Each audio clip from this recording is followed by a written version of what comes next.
Hello friends, आज की इस वीडियो में हम डिस्कस करेंगे comparative study of idealism and naturalism, आदर्शवाद और प्रकृतिवाद का तुलनात्मक अध्ययन। सो फ्रेंड्स, इस टॉपिक से आपके क्वेश्चन पूछे जाते हैं कि आइडियलिज्म और नेचरलिज्म में कम तुलनात्मक अध्ययन करते हुए उसे एक्सप्लेन करिए करके। सो फ्रेंड्स, जैसा कि हमने इसके पहले भी इन दोनों टॉपिक पर फुल डिस्कशन किया हुआ है, बट इसके अलावा भी इस वीडियो को बनाने का मेन रीज़न ये है कि आप अपने एग्ज़ाम टाइम में कम से कम टाइम में इन दोनों टॉपिक की तैयारी कर सकें, अपना डिवीज़न कर सकें। तो चलिए शुरू करते हैं।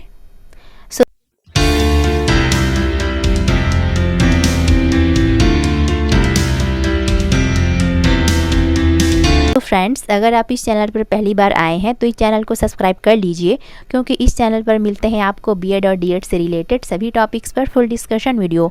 और आज का यह वीडियो आपके लिए हेल्पफुल रही हो तो इसे ज़रूर से लाइक शेयर कर दीजिएगा। सो फ्रेंड्स, इस वीडियो में आगे बढ़ने से पहले हम कुछ इंपॉर्टेंट पॉइंट्स देख लेते हैं जिसके थ्रू हम इस वीडियो में डिस्कशन करेंगे। मतलब कि हम इन पॉइंट्स के थ्रू हम आइडियलिज्म और नेचरलिज्म में कंपैरेटिव स्टडी करेंगे। सो इसमें से पहले हम देखेंगे मीनिंग कि आइडियलिज्म और नेचरलिज्म का अर्थ क्या होता है। फिर नेक्स्ट पॉइंट रहेगा कुछ थिंकर्स के अकॉर्डिंग नेचरलिज्म का मतलब क्या होता है और आदर्शवाद का मतलब क्या होता है। वही थर्ड पॉइंट रहेगा जो कि सबसे मेन इंपॉर्टेंट पॉइंट है, एजुकेशनल प्रिंसिपल्स कि आइडियलिज्म और नेचरलिज्म कौन से प्रिंसिपल पर बेस्ड है, इसका मूलभूत सिद्धांत आधार। वही नेक्स्ट पॉइंट रहेगा ऑब्जेक्टिव्स ऑफ एजुकेशन, शिक्षा के उद्देश्य कौन, कि इसके ऑब्जेक्टिव्स में कौन कौन सी चीज़ें हैं जो सिमिलर है और कौन कौन सी चीज़ें हैं जो डिफरेंट है। वही नेक्स्ट पॉइंट रहेगा टीचिंग मेथड्स कि इन दोनों वाद में कौन कौन से टीचिंग मेथड्स को दिया गया है। वही नेक्स्ट पॉइंट रहेगा डिसिप्लिन, अनुशासन कैसा होना चाहिए आइडियलिज्म एंड नेचरलिज्म के अकॉर्डिंग। वही नेक्स्ट पॉइंट रहेगा टीचर प्लेस, शिक्षक की भूमिका या फिर शिक्षक का स्थान। वही नेक्स्ट पॉइंट रहेगा स्टूडेंट प्लेस, शिक्षार्थी की भूमिका या फिर शिक्षार्थी का स्थान। वही सेकंड लास्ट पॉइंट रहेगा स्कूल कैसा होना चाहिए नेचरलिज्म और आइडियलिज्म के अकॉर्डिंग। वही लास्ट में हम इस टॉपिक का कंक्लूजन देखेंगे। सो इसमें से फर्स्ट पॉइंट है मीनिंग। तो इसमें आइडियलिज्म का मतलब क्या होता है। सो फ्रेंड्स, इस वीडियो में आगे बढ़ने से पहले मैं आपको कुछ बताना चाहूँगी। ये चाहे कोई सा भी वाद हो, उसके मीनिंग को आपको याद रखने की ज़रूरत नहीं है। वो कैसे? तो जैसे कि आदर्शवाद हो गया, तो आदर्शवाद को अंग्रेजी में क्या कहते हैं? आइडियलिज्म कहते हैं ना। तो आप अपने वर्ड में उसे बता सकते हैं कि आदर्शवाद आइडियलिज्म का हिंदी रूपांतरण है। फिर आपको सेकंड सेंटेंस में बता देना है कि आइडियलिज्म करके अपना डेश डालकर आइडिया प्लस इज्म करके, बट इसमें यहाँ पर एल है तो इसलिए आपको बताना पड़ेगा कि एल जो है प्रोनाउंसिएशन की दृष्टिकोण से यूज़ किया गया है करके। सो इस प्रकार से आइडिया का अर्थ होता है विचार और इज्म का अर्थ होता है वाद। तो इस प्रकार से आदर्शवाद को विचारवाद भी कहा जाता है और विचारवाद को प्रत्ययवाद भी कहा जाता है, क्योंकि विचार इज इक्वल टू प्रत्यय, ये आपको ध्यान में रखना है। इसके अलावा भी आदर्शवाद को आध्यात्मवाद भी कहा जाता है, क्योंकि इसमें स्पिरिचुअलिटी को इम्पोर्टेंस दिया जाता है, माइंड और सोल को इम्पोर्टेंस दिया जाता है। इसको हम आगे और अच्छे से डिस्कशन करेंगे। वही हम नेचरलिज्म में देखें तो प्रकृतिवाद नेचरलिज्म का हिंदी रूपांतरण है। इसे भी आप अपने वर्ड में बता सकते हैं। फिर उसके बाद जहाँ नेचर मीन्स प्रकृति और इज्म मतलब कि वाद, तो सो इस प्रकार से नेचरलिज्म वह आइडियोलॉजी है जिसमें प्रकृति मतलब कि जो भी फिजिकल वर्ल्ड है, भौतिक जगत को बहुत इम्पोर्टेंस दिया जाता है। सो इसमें फिजिकल वर्ल्ड मतलब होता है जो हमें साधारण आँखों से दिखाई देता है, जिसे हम देख सकते हैं, सुन सकते हैं, स्पर्श कर सकते हैं। वो क्या हो गया? हमारा फिजिकल वर्ल्ड के अंतर्गत आता है। सो इस प्रकार से आई होप कि आपको ये वाला पॉइंट अच्छे से समझ में आ गया होगा। सो फ्रेंड्स, आप चाहें तो इसके लिए अलग से कॉलम बना सकते हैं। मतलब कि आप फर्स्ट कॉलम में इसका जो मेन पॉइंट है जिसके थ्रू आप इन दोनों के बारे में बताएंगे, उसे आप फर्स्ट कॉलम में मेंशन कर लीजिए। फिर सेकंड कॉलम में आप आइडियलिज्म को बता देना और थर्ड कॉलम में नेचरलिज्म को बता देना। ये हो गया हमारा फर्स्ट पॉइंट। वहीं सेकंड पॉइंट रहेगा हमारा सपोर्टर्स कि आइडियलिज्म के कौन कौन से समर्थक हैं और नेचरलिज्म के कौन कौन से सपोर्टर्स हुए। सो इसमें आइडियलिज्म बहुत ही एंशिएंट आइडियोलॉजी है, बहुत ही प्राचीनतम विचारधारा है। इसका डेवलपमेंट सुकरेट से माना जाता है। फिर इसके बाद सुकरेट के शिष्य प्लेटो ने इसको आगे बढ़ाने का कार्य किया है।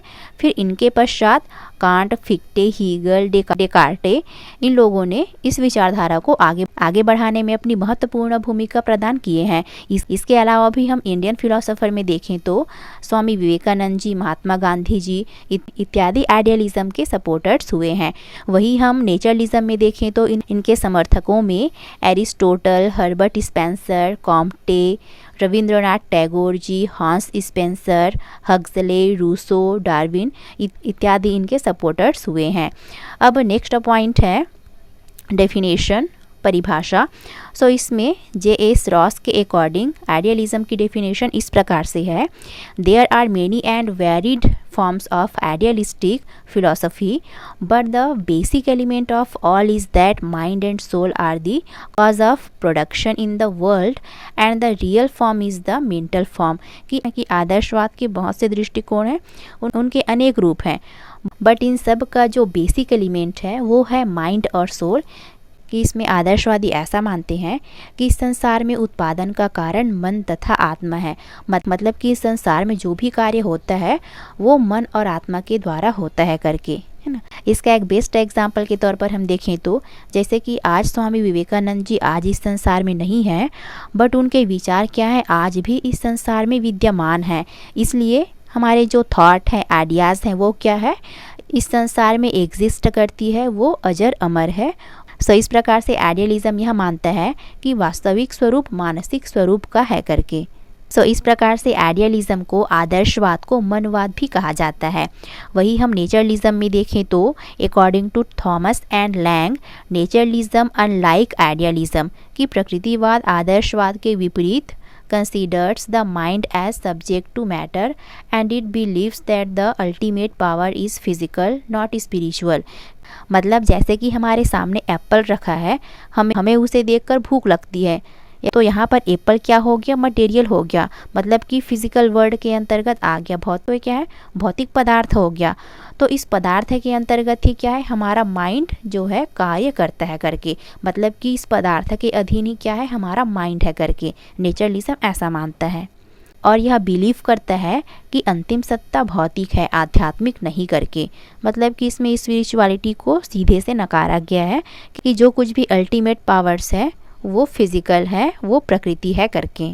सो अब नेक्स्ट पॉइंट है एजुकेशनल प्रिंसिपल्स, शैक्षिक सिद्धांत, या फिर इसे आप आधारभूत सिद्धांत भी बोल सकते हैं।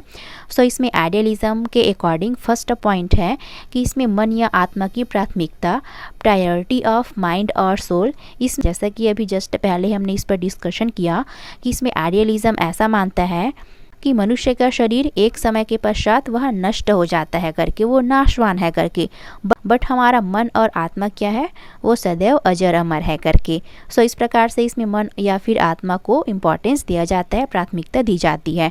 वही हम नेचरलिज्म में देखें तो इसमें प्रकृति ही प्रधान है, नेचर इज़ द प्राइम, है ना। इसमें नेचरलिज्म में प्रकृति को ही सबसे मेन इम्पॉर्टेंट चीज़ माना गया है। वही सेकंड पॉइंट है आइडियलिज्म के अकॉर्डिंग कि इसमें विचारों की सत्ता अंतिम और वास्तविक है, power of thoughts is final and real. कि जैसा कि हमने स्वामी विवेकानंद जी वाला एग्जाम्पल देखे, उससे स्पष्ट है कि इसमें विचारों की सत्ता ही अल्टीमेट है और रियल है करके। वही हम नेचरलिज्म में देखें तो सेकंड पॉइंट है इसमें अंतिम सत्ता भौतिक तत्व है करके, the ultimate being is the material element. तो इसमें नेचरलिज्म का ऐसा मानना है कि इस संसार में जो कुछ भी चीज़ें हैं वो प्रकृति द्वारा प्रदत्त है, प्रकृति का दिया हुआ है करके। मतलब कि जो भी फिजिकल एलिमेंट है, मटेरियल एलिमेंट है, वही क्या है, अंतिम सत्ता है करके। जैसे कि हमारे आसपास का वातावरण, पेड़ पौधे, पशु पक्षी, हम मनुष्य, पहाड़ पर्वत, जितनी भी चीज़ें हैं वो क्या है, प्रकृति द्वारा प्रदत्त है, वो और वही क्या है, अंतिम सत्ता है करके। बट इसमें एक चीज़ है कि इसमें रूसो का ऐसा मानना है कि इस संसार का संचालन किसी अदृश्य शक्ति द्वारा होता है करके। सो इस प्रकार से अब नेक्स्ट पॉइंट है विचारों का महत्व, इम्पोर्टेंस ऑफ थॉट्स। तो इसमें आइडियलिज्म में आइडियाज़ को थॉट्स को इम्पोर्टेंस दिया जाता है। वही नेक्स्ट पॉइंट है नेचरलिज्म से, इसमें ईश्वर और आत्मा केवल भ्रम है, God and the soul only an illusion करके। इसमें नेचरलिज्म ऐसा मानता है कि इसमें ईश्वर या फिर आत्मा जैसी कोई भी चीज़ नहीं होती है करके, जो कुछ भी चीज़ है वो प्रकृति ही है करके। वही नेक्स्ट पॉइंट है आइडियलिज्म के अकॉर्डिंग कि जीवन मूल्यों पर बल, एम्फेसिस ऑन लाइफ वैल्यूज़। तो हमारे जीवन मूल्य क्या है, सत्यम, शिवम और सुंदरम। तो इसमें सत्यम मतलब कि इंटेलेक्चुअल बौद्धिक पक्ष हो गया, शिवम मतलब कि मॉरल वैल्यूज़ हो गया, नैतिक पक्ष हो गया, और सुंदरम मतलब कि आर्टिस्टिक, है ना, मतलब कि कलात्मक पक्ष। तो इन तीनों पक्षों को मनुष्य के जीवन में इम्पोर्टेंस दिया गया है। ये सभी चीज़ें क्या है, हमारे जीवन मूल्य है। इस पर आइडियलिज्म अधिक एम्फेसाइज करता है। वही नेक्स्ट पॉइंट है नेचरलिज्म से कि इसमें संसार एक यंत्र, द वर्ल्ड अ मशीन। इसमें संसार को एक मशीन, यंत्र के रूप में माना गया है और मनुष्य को इस यंत्र का एक भाग माना गया है, उसका एक कलपुर्जा माना गया है। इसे आप लोग इस प्रकार से भी बता सकते हैं कि इस वर्ल्ड को एक मशीन माना गया है जिसमें से मनुष्य को सबसे श्रेष्ठतम प्राणी में माना गया है, क्योंकि उनके माइंड, तर्क चिंतन करने की वजह से वे सभी प्राणियों से, सभी पशु पक्षियों से श्रेष्ठ है करके। सो इस प्रकार से नेचरलिज्म में मनुष्य को एक श्रेष्ठ प्राणी माना गया है। और इस यंत्र का एक भाग क्या है, मनुष्य है। जिस नेक्स्ट पॉइंट है कि इसमें आइडियलिज्म में इंद्रिय सुख को महत्व नहीं दिया गया है, not importance of sensory pleasure, क्योंकि इसमें आइडियलिज्म का ऐसा मानना है कि हमें अंतिम सुख की प्राप्ति तभी हमें ईश्वर को प्राप्त करने से ही हो सकती है करके। सो इसमें इंद्रिय सुख को महत्व नहीं दिया गया है। वही नेचरलिज्म में मानव का विकास क्रम, द इवोल्यूशन ऑफ मैन। इस फ्रेंड्स यहाँ पर आप लोग करेक्शन कर लीजिएगा। सो इसमें नेचरलिज्म का ऐसा मानना है कि मनुष्य का डेवलपमेंट निम्न प्राणियों से हुआ है, मतलब कि पहले मनुष्य का जो पूर्वज है वो क्या है, बंदर है ना। फिर जैसे जैसे ह्यूमन बींग्स ने डेवलपमेंट करना शुरू किया, फिर वैसे क्या है, उनके फिजिकली उसमें चेंजेस आने लगे, उनमें तर्क चिंतन करने की क्वालिटीज़ क्या है, डेवलपमेंट होती गई। सो इस प्रकार से क्या है, मनुष्य का विकास क्रम निरंतर चलते रहता है। बट इनके अलावा भी उनमें कुछ मूल प्रवृत्तियाँ होती है। हर किसी का अपना अलग अलग नेचर होता है जो उनके बिहेवियर को कंट्रोल करती है। सो इस प्रकार से उसमें स्पिरिचुअलिटी का कोई प्लेस नहीं है, आध्यात्मिकता का कोई स्थान नहीं है। अब सो फ्रेंड्स, आई होप कि आपको ये सभी पॉइंट अच्छे से समझ में आ गए होंगे। अब नेक्स्ट पॉइंट है ऑब्जेक्टिव्स ऑफ एजुकेशन, कि इसमें शिक्षा के उद्देश्य कौन कौन से हैं। सो फ्रेंड्स, इस पॉइंट पर आगे बढ़ने से पहले मैं आपको कुछ बताना चाहूँगी कि इसमें आपको सिंपल सा एक वर्ड को ध्यान में रखना है कि आइडियलिज्म के अकॉर्डिंग एजुकेशन का मेन एम सेल्फ एक्सपीरियंस, आत्मानुभूति है। वही नेचरलिज्म के अकॉर्डिंग शिक्षा का मेन एम है आत्माभिव्यक्ति, सेल्फ एक्सप्रेशन। सो इस प्रकार से आपको इन पॉइंट्स को अच्छे से पता होने चाहिए। बाकी जितने भी पॉइंट है इसे बस आपको ओरली ध्यान से समझना है, बट इसमें मैंने इतने सारे पॉइंट्स को भी इंक्लूड किया है ताकि जैसा भी क्वेश्चन आए आप उससे आसानी से डील कर सकें करके। बट यदि आपके एग्ज़ाम में कंपैरेटिव वाला क्वेश्चन आ जाता है आइडियलिज्म और नेचरलिज्म में, तो इसमें आपको इन सभी पॉइंट को बताने की ज़रूरत नहीं है। आपके लिए जितना इम्पॉर्टेंट है आपको कुछ ही पॉइंट को इंक्लूड कर देना है। बाकी सो इसमें से फर्स्ट पॉइंट है पवित्र जीवन की प्राप्ति, अटेनमेंट ऑफ सेक्रेड लाइफ। तो इसमें आइडियलिस्टिक एजुकेशन मतलब कि आदर्शवादी शिक्षा में ईश्वर पर आस्था रखना, जो भी हमारे मॉरल वैल्यूज़ हैं उनका डेवलपमेंट करना और स्पिरिचुअलिटी को अधिक एम्फेसाइज किया जाता है। सो इस प्रकार से शिक्षा का एक महत्वपूर्ण उद्देश्य बच्चे को पवित्र जीवन के लिए तैयार करना है। वही सेकंड पॉइंट है आइडियलिज्म में कि इसमें आत्मानुभूति को, सेल्फ रियलाइजेशन को इम्पोर्टेंस दिया जाता है। आइडियलिज्म के अकॉर्डिंग शिक्षा का एक महत्वपूर्ण उद्देश्य बच्चे को आत्मानुभूति कराना है, मतलब कि बच्चे का इंडिविजुअल डेवलपमेंट, व्यक्तिगत विकास करना है। वही नेक्स्ट पॉइंट है आध्यात्मिक विकास। सो इसमें आइडियलिज्म के अकॉर्डिंग शिक्षा का एक महत्वपूर्ण उद्देश्य बच्चे में आध्यात्मिकता का विकास करना है। वही नेक्स्ट पॉइंट है सांस्कृतिक परंपराओं की रक्षा एवं विकास, protection and development of cultural traditions. So इसमें आइडियलिज्म के अकॉर्डिंग कि किसी भी नेशन के डेवलपमेंट के लिए, किसी भी राष्ट्र के विकास का प्रतिबिंब वहाँ की संस्कृति और सभ्यता से ही परिलक्षित होता है करके। सो इस प्रकार से आदर्शवादी शिक्षा का एक महत्वपूर्ण उद्देश्य बच्चे में एजुकेशन के थ्रू सांस्कृतिक परंपराओं की रक्षा करना और उनका डेवलपमेंट करना है। जी वही लास्ट पॉइंट है कि इसमें आइडियलिज्म के अकॉर्डिंग शिक्षा का एक महत्वपूर्ण उद्देश्य बच्चे में मॉरल वैल्यूज़ को डेवलपमेंट करना है। जैसा कि हमने जस्ट पहले इनके एजुकेशनल प्रिंसिपल वाले पॉइंट में इस पर डिस्कशन किया हुआ है। सो इस प्रकार से आइडियलिज्म के अकॉर्डिंग शिक्षा के उद्देश्य कंप्लीट होते हैं। वही हम नेक्स्ट कॉलम में देखें तो नेचरलिज्म के अकॉर्डिंग सो इसमें शिक्षा का पहला उद्देश्य है बच्चे का फिजिकल डेवलपमेंट करना। सो इसमें नेचरलिज्म का ऐसा मानना है कि स्वस्थ शरीर में ही स्वस्थ मस्तिष्क का विकास होता है। सो फ्रेंड्स, इस स्टेटमेंट को कौन से थिंकर्स द्वारा दिया गया है, आप मेरे को कमेंट बॉक्स में कमेंट करके इसका आंसर बताइए। सो इस प्रकार से नेचरलिज्म का ऐसा मानना है कि बच्चे का फिजिकल डेवलपमेंट एजुकेशन के माध्यम से किया जाना चाहिए करके। वही नेक्स्ट पॉइंट है मौलिक एवं स्वाभाविक शक्तियों का विकास, development of fundamental and natural powers. So इसमें शिक्षा का एक महत्वपूर्ण उद्देश्य बच्चे में एजुकेशन के थ्रू उनमें जो नेचुरल पावर्स है, उनमें जो स्वाभाविक गुण हैं, उनको डेवलपमेंट करना है। और यह तभी संभव है जब बच्चे को प्रकृति के करीब रखा जाए, उन्हें स्वतंत्रतापूर्ण वातावरण प्रदान किया जाएगा तब। सो इस प्रकार से नेक्स्ट पॉइंट है इंद्रियों के प्रशिक्षण का उद्देश्य, objectives of training of senses. So इसमें नेचरलिज्म का सबसे मेन इंपॉर्टेंट एजुकेशन का मेन एम है कि एजुकेशन के थ्रू बच्चे के जो भी सेंसेस है उसको ट्रेन करना है, जिससे वह अपने आसपास का नॉलेज एक्वायर कर सके और अपना डेवलपमेंट कर सके करके। सो फ्रेंड्स, यहाँ पर ध्यान देने वाली बात यह है कि इसमें रूसो के अकॉर्डिंग शिक्षा के उद्देश्य में आप इस वाले पॉइंट को निषेधात्मक शिक्षा के रूप में इंक्लूड कर सकते हैं, क्योंकि प्रोहिबिटिव एजुकेशन निषेधात्मक शिक्षा मतलब होता है कि इसमें सेंसेस को ट्रेन करना, वही क्या है निषेधात्मक शिक्षा के अंतर्गत आता है। सो नेक्स्ट पॉइंट है भावात्मक उद्देश्य, इमोशनल पर्पस, कि इसमें शिक्षा का उद्देश्य बच्चे में इमोशनल डेवलपमेंट करना है, जिससे कि बच्चा मनुष्य के प्रति प्रेम करना सीखेगा, जिससे कि वो विभिन्न प्रकार की सोशल इविल्स से, सामाजिक बुराइयों से बचा रहेगा करके। सो इस प्रकार से एजुकेशन का मेन एम है बच्चे का इमोशनल डेवलपमेंट करना। वही नेक्स्ट पॉइंट है प्रजातांत्रिक मूल्यों का विकास, डेवलपमेंट ऑफ डेमोक्रेटिक वैल्यूज़। जैसा कि हमने रूसो और रविंद्रनाथ टैगोर जी वाले कंपैरेटिव स्टडी में हमने देखा था कि नेचरलिज्म में स्वशिक्षा और स्वशासन को इम्पोर्टेंस दिया जाता है। सो फ्रेंड्स, यहाँ पर ध्यान देने वाली बात यह है कि इसमें रूसो को फ्रांस का फादर ऑफ मॉडर्न डेमोक्रेटिक माना जाता है। सो इस प्रकार से रूसो ने एजुकेशन के थ्रू बच्चे में प्रजातांत्रिक गुणों को डेवलपमेंट करना चाहते हैं।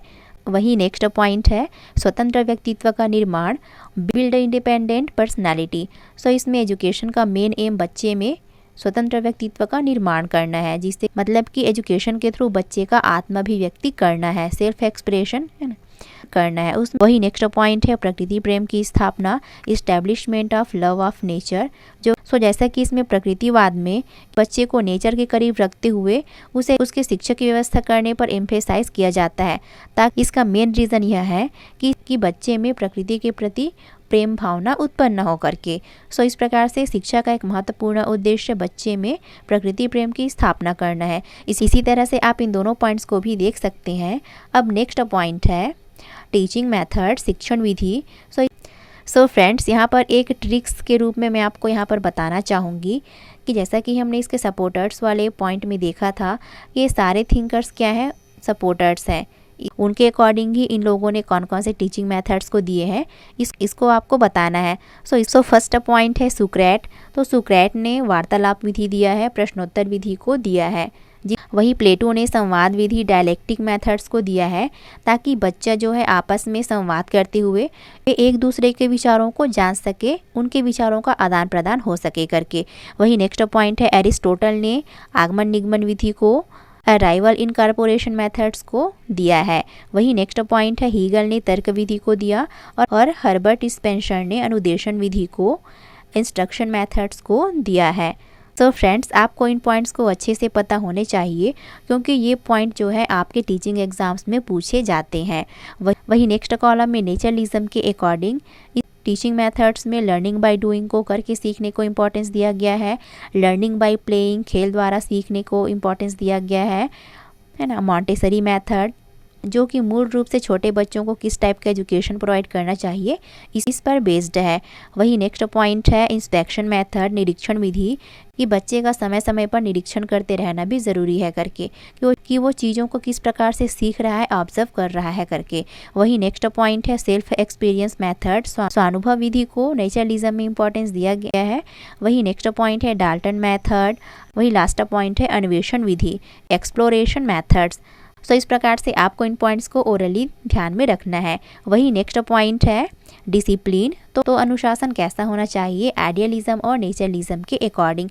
तो इसमें आइडियलिज्म में डिसिप्लिन को अधिक एम्फेसाइज किया जाता है, मतलब कि अनुशासन पर अधिक बल दिया जाता है। बट इसमें आदर्शवादियों ने कठोर अनुशासन के स्थान पर प्रभावात्मक अनुशासन को, रिगोरियस डिसिप्लिन को इम्पोर्टेंस दिया गया है। और इसके साथ ही साथ उन्होंने दमनात्मक अनुशासन का अपोजिशन किया है, विरोध किया है। तो इसमें प्रभावात्मक अनुशासन के अंतर्गत कि इसमें टीचर जो है स्टूडेंट को कठोर अनुशासन में तो रखे, लेकिन छात्रों के साथ उनका जो व्यवहार है वो प्रेम और सहानुभूतिपूर्ण होना चाहिए, ऐसा आइडियलिज्म चाहता है।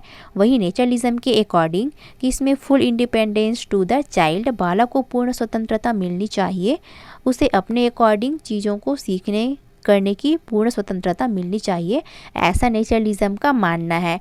इसके साथ ही साथ नेक्स्ट पॉइंट है डिसिप्लिन बाय नेचुरल रिजल्ट, क्योंकि प्राकृतिक परिणाम द्वारा अनुशासन, मतलब कि बच्चा जो कुछ भी कार्य करेगा तो उसका दंड जो है प्रकृति ही निर्धारित करेगा। यदि वह नेचर के अकॉर्डिंग कार्य करता है तो उसे बेनिफिट होगा, उसे रिवॉर्ड मिलेगा, और यदि वह नेचर के विरुद्ध कार्य करता है तो उससे पनिशमेंट मिलेगी करके, जिससे वह ऑटोमेटिक डिसिप्लिन हो जाएगा करके।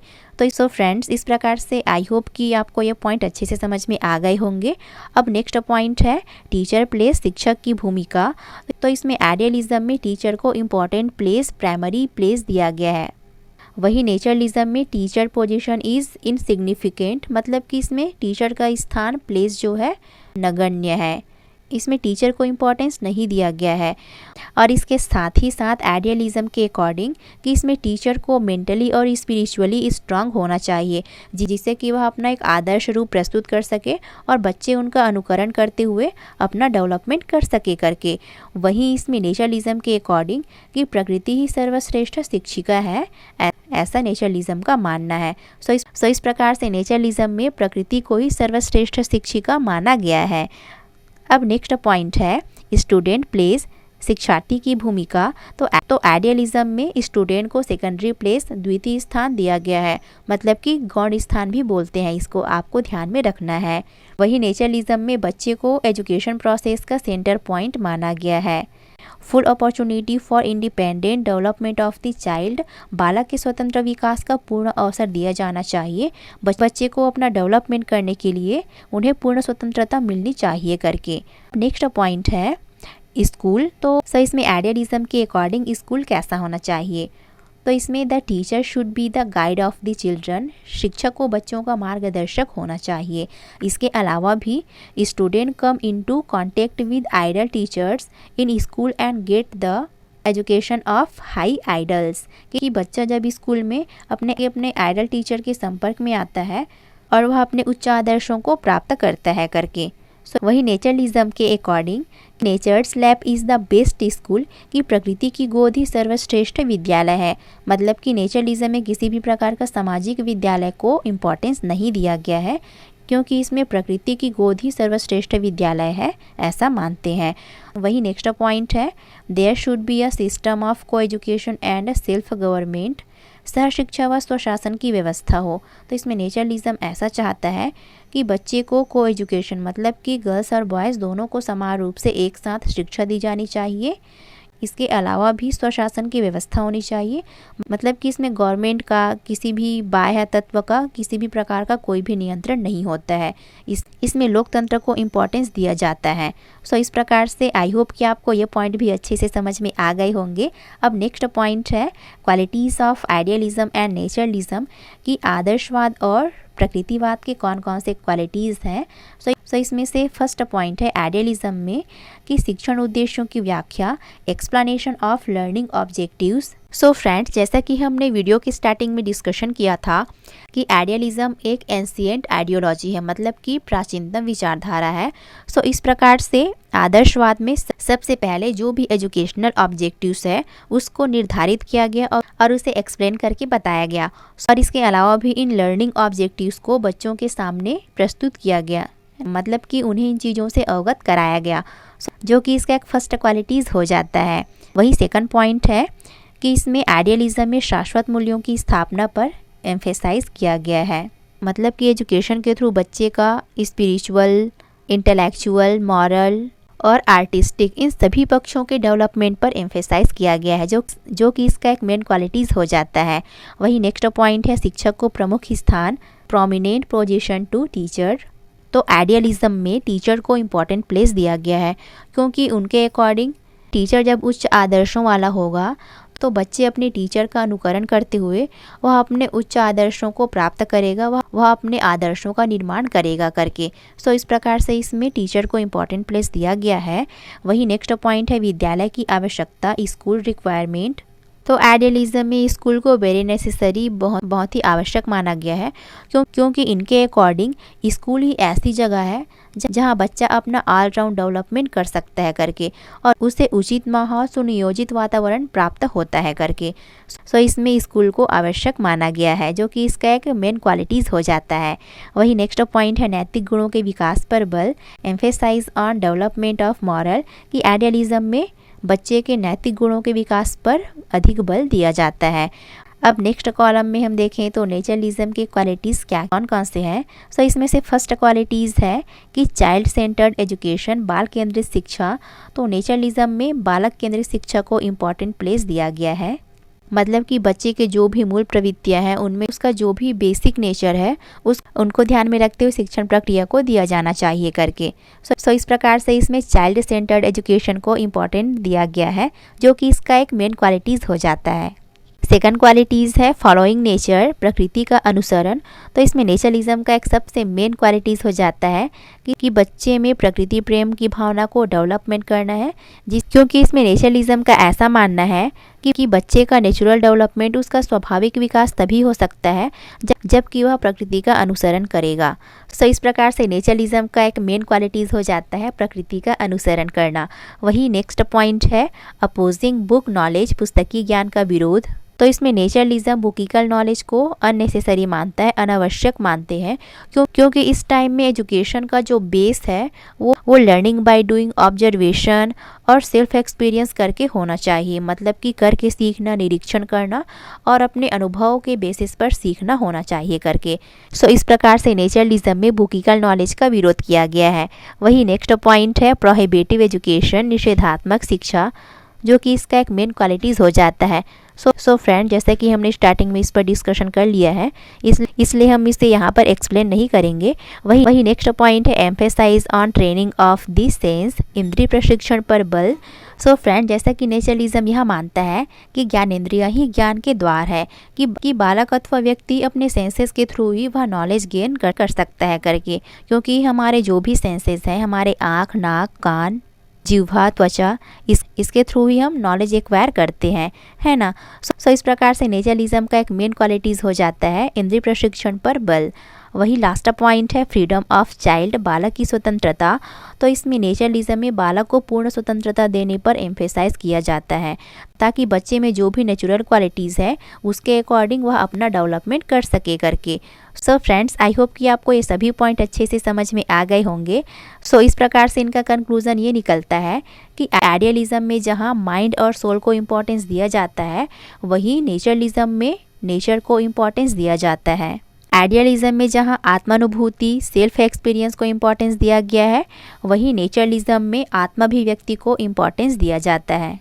आइडियलिज्म में जहाँ टाइम और कंडीशन के अकॉर्डिंग बहुत सारे टीचिंग मेथड्स को दिया गया है, इसके साथ ही साथ इसमें बुकिकल नॉलेज को, पुस्तकीय ज्ञान पर एम्फेसाइज किया गया है।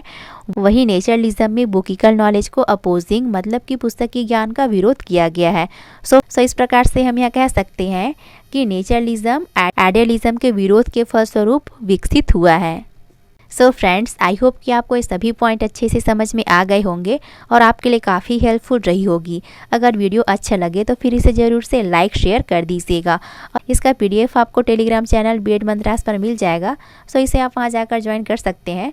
और यदि आप चाहें तो इस चैनल को इंस्टाग्राम में भी फॉलो कर सकते हैं और इसी तरह के वीडियोज़ के लिए चैनल को सब्सक्राइब करना ना भूलें। Thanks for watching.